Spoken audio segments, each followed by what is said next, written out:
আসসালামু আলাইকুম। Hey guys, আপনারা সবাই কেমন আছেন? আশা করি সবাই ভালো আছেন। আলহামদুলিল্লাহ আমি অনেক ভালো আছি। আজকে আপনাদের সাথে শেয়ার করব একটা বার্থডে প্রোগ্রামের ভিডিও। তো দেখতেই পাচ্ছেন ব্যানারে যার ছবি তার নাম হচ্ছে Omar. Welcome to Omar first year birthday. তো ওমরের হচ্ছে ১ বছর পূর্ণ হয়েছে। এইজন্য আমরা ছোটখাটো একটা আয়োজন করেছি, যেটা আসলে কেউ করতে চেয়েছিল না। আমাদের কয়েকজন রিকোয়েস্টের জন্য এইটুকু আয়োজন করেছে। তো দেখতেই পাচ্ছেন আমি বাবুটার মাথায় লাল টুপিটা দিয়ে দিচ্ছি আর ও বারবারই ফেলে দিচ্ছে। আমি চেষ্টা করছি ওর সাথে একটা ছবি তোলার জন্য, একটু ভিডিও করার জন্য বারবার বলতেছি যে সামনের দিকে তাকাও, ওই দেখো, ওই দেখো। ও দেখছেই না। যা দিচ্ছি ওর হাতে তাই ফেলে দিচ্ছে। যাদের ঘরে এরকম ছোট বাচ্চা আছে একমাত্র তারাই বুঝতে পারে তাদের কোনো ছবি বা পিকচার তুলতে গেলে কী অবস্থা হয়। কারণ এটা ক্যামেরার সামনে অবশ্যই দেখানো যায় না ওই পরিস্থিতি। তো যাই হোক, আমাদের এখন কেকটা কাটতে হবে।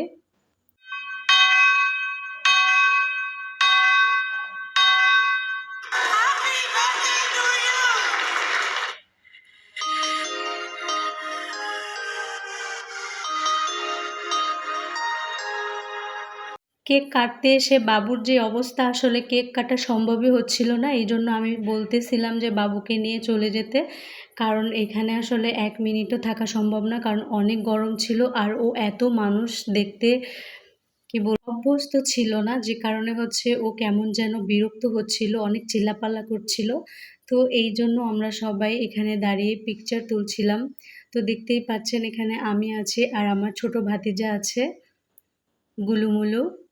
আর এখানে আছে ওর খালাতো মামাতো ভাই-বোন। তো এটা হচ্ছে ওর খালাতো বোন। এখানে হচ্ছে আমার ২ চাচাতো বোন আছে।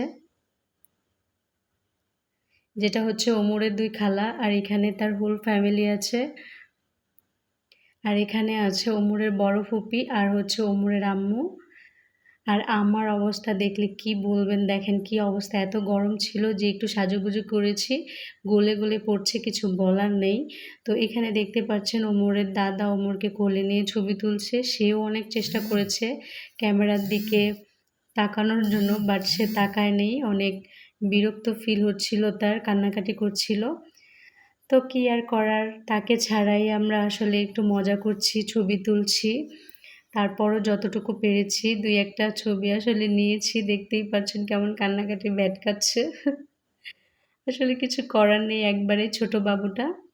তো আসলে সবাই ওর জন্য দোয়া করবেন, ও যেন বড় হয়ে ভালো একজন মানুষ হতে পারে। আল্লাহ ওকে নেক হায়াত দান করুক। সবাই অবশ্যই ওর জন্য দোয়া করবেন। আর সবাই সুস্থ থাকবেন, ভালো থাকবেন। আল্লাহ হাফেজ।